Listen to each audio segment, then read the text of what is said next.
যাত্রা শুরু করল ছাত্র জনতার স্বপ্নের নতুন বাংলাদেশ।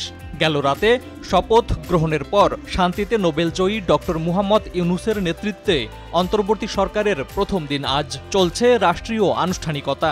তবে সবকিছু ছাপিয়ে এ সরকারকে বলা হচ্ছে নবীন প্রবীণদের সমন্বয়ে গঠিত সরকার। এর কারণ সরকারে স্থান করে নিয়েছেন দুই তরুণ, নাহিদ ইসলাম ও আসিফ মাহমুদ সজীব ভুইয়া। ছাত্র জনতার উত্তাল গণ আন্দোলনে শেখ হাসিনা সরকারের পতনের পর অন্তর্বর্তী সরকারে শিক্ষার্থীদের এ প্রতিনিধিত্বকে যুগান্তকারী হিসাবে অভিহিত করা হচ্ছে।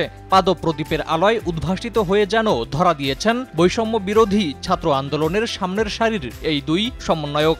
এরা দুজনই ঢাকা বিশ্ববিদ্যালয়ের শিক্ষার্থী, দুজনই গণতান্ত্রিক ছাত্রশক্তি নামে একটি ছাত্র সংগঠনের নেতা। সবার জন্যই ভালো চপস্টিক ইনস্ট্যান্ট নুডলস, দারুণ স্বাদে সবার জন্য। নাহিদ গণতান্ত্রিক ছাত্রশক্তির কেন্দ্রীয় কমিটির সদস্য সচিব, আর আসিফ ঢাকা বিশ্ববিদ্যালয় শাখার আহ্বায়ক। এ সংগঠনের সভাপতির দায়িত্বে আছেন ডাকসুর সাবেক সমাজকল্যাণ সম্পাদক আখতার হোসেন।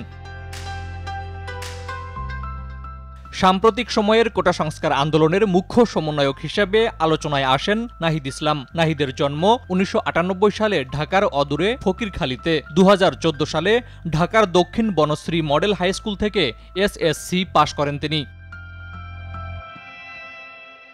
সরকারি বিজ্ঞান কলেজ থেকে ২০১৬ সালে এইচএসসি পাশ করে নাহিদ ভর্তি হন ঢাকা বিশ্ববিদ্যালয়ের সমাজ বিজ্ঞান বিভাগে। ২০২২ সালে অনার্স পাশ করেন তিনি। বর্তমানে একই বিভাগে মাস্টার্সের শিক্ষার্থী তিনি।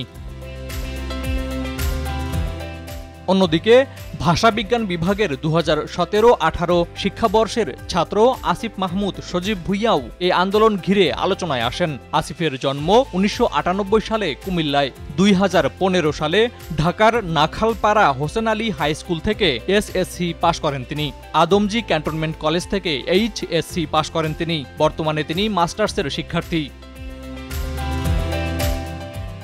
২০২৩ সালের ৪ অক্টোবর আত্মপ্রকাশ করা নতুন ছাত্র সংগঠন গণতান্ত্রিক ছাত্রশক্তির ঢাবি কমিটির আহ্বায়ক ছিলেন আসিফ মাহমুদ।